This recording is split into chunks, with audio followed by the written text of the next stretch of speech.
യുഎഇയിൽ വെള്ളിയാഴ്ചയുണ്ടായ മോശം കാലാവസ്ഥയ്ക്ക് ശേഷം ഡിസംബർ 25 വ്യാഴാഴ്ചയോടെ വീണ്ടും മഴ പ്രതീക്ഷിക്കാമെന്ന് നാഷണൽ സെന്റർ ഓഫ് മെറ്റീരിയോളജി അറിയിച്ചു.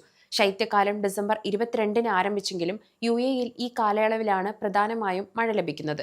എന്നാൽ കാലാവസ്ഥാ നിരീക്ഷകർ പറയുന്നത് ശൈത്യകാലത്ത് മഴ തുടർച്ചയായി പെയ്യാറില്ലെങ്കിലും അത് കടന്നുപോകുന്ന കാലാവസ്ഥാ വ്യവസ്ഥകളെ ആശ്രയിച്ചിരിക്കുമെന്നാണ്.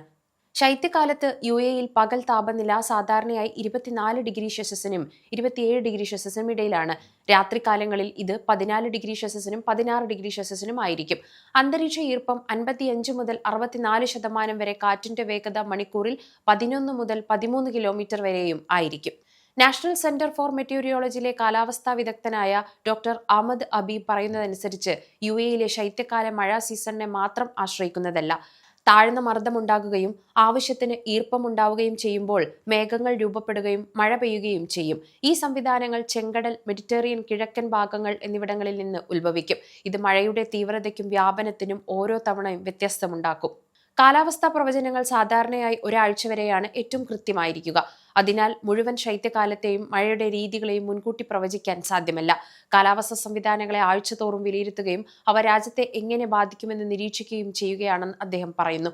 എന്നിരുന്നാലും ഈ ശൈത്യകാലത്ത് എത്ര മഴ ലഭിക്കുമെന്നും എത്ര മഴ പെയ്യുമെന്നും ഇപ്പോൾ നിർണ്ണയിക്കാൻ കഴിയില്ലെന്നും ഹബീബ് കൂട്ടിച്ചേർത്തു. വെള്ളിയാഴ്ച ചിലയിടങ്ങളിൽ ശക്തമായ കൊടുങ്കാറ്റുണ്ടായെങ്കിലും നിലവിലെ കാലാവസ്ഥ സാധാരണ കാലാവസ്ഥാ പരിധിയിൽ തന്നെയാണുള്ളത്. യുഎഇയിലെ ശൈത്യകാല കാലാവസ്ഥ പ്രാദേശിക തലത്തിൽ വ്യത്യാസങ്ങളുണ്ട്. ഉൾപ്രദേശങ്ങളിൽ മരുഭൂമിയിലും രാത്രിയിലും പുലർച്ചെയിലും തണുപ്പ് കൂടുതലായിരിക്കും. ഉയർന്ന പ്രദേശങ്ങളായ മലമ്പ്രദേശങ്ങളിലും തണുപ്പ് കൂടുതലായിരിക്കും. തീരപ്രദേശങ്ങൾ സാധാരണയായി മിതമായ കാലാവസ്ഥയായിരിക്കും അനുഭവപ്പെടുന്നത്. ശാന്തവും ഈർപ്പമുള്ളതുമായ പ്രദേശങ്ങളിൽ ചിലപ്പോൾ മൂടൽമഞ്ഞ് രൂപപ്പെടാനും ഇത് ചില പ്രദേശങ്ങളിൽ കാഴ്ചപരിധി കുറയ്ക്കാനും സാധ്യതയുണ്ട്. യുഎഇയിൽ മഞ്ഞുവീഴ്ച വളരെ അപൂർവമാണെന്നും അതിന് വളരെ പ്രത്യേകമായ ഒരു അന്തരീക്ഷ സാഹചര്യം ആവശ്യമാണെന്നും അദ്ദേഹം പറയുന്നു.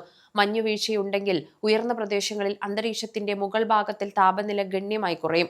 യുഎഇയിൽ ഇത് സാധാരണയായി കാണാറില്ല. പകരം സാധാരണയായി ആലിപ്പഴം ചില പ്രദേശങ്ങളിൽ വീഴാറുണ്ട്. ശൈത്യകാലത്ത് മഴയുടെ തീവ്രതയും പ്രാദേശിക സ്വാധീനവും വ്യത്യാസപ്പെടാം എന്നതിനാൽ അസ്ഥിരമായ കാലാവസ്ഥാ സംവിധാനങ്ങൾ രാജ്യത്തെ ബാധിക്കുമ്പോൾ ഔദ്യോഗിക കാലാവസ്ഥാ അപ്ഡേറ്റുകൾ പിന്തുടരാൻ താമസക്കാരോട് നിർദ്ദേശിക്കുന്നു.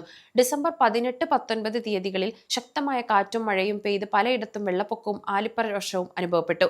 ദുബായിൽ ജനജീവിതം സാധാരണ നിലയിലാക്കാൻ അധികൃതർ വേഗത്തിൽ നടപടികൾ സ്വീകരിച്ചു.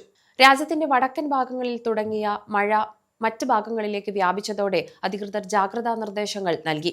ദുബായിലും സമീപ പ്രദേശങ്ങളിലും ആളുകൾക്ക് പ്രത്യേക ശ്രദ്ധ നൽകി വന്നു. ജോലിക്കും യാത്രയ്ക്കും പതിവ് രീതികളിൽ മാറ്റം വരുത്തേണ്ടി വന്നു. ദുബായ് അധികൃതർ പൊതുജനങ്ങളുടെ സുരക്ഷ ഉറപ്പാക്കാൻ പ്രവർത്തനങ്ങളും സുഗമമാക്കാൻ വേഗത്തിൽ ഇടപെട്ടു. വരും ദിവസങ്ങളിൽ മഴ വരികയാണെങ്കിൽ ഇത്തരത്തിലുള്ള രീതിയിലേക്ക് തന്നെ പോകേണ്ടി വരുമെന്നാണ് അധികൃതർ നൽകുന്ന മുന്നറിയിപ്പ്. സമയം മലയാളം വാർത്തകൾ ഇനി ടൈംസ് ഓഫ് ഇന്ത്യ സൂപ്പർ ആപ്പിലും.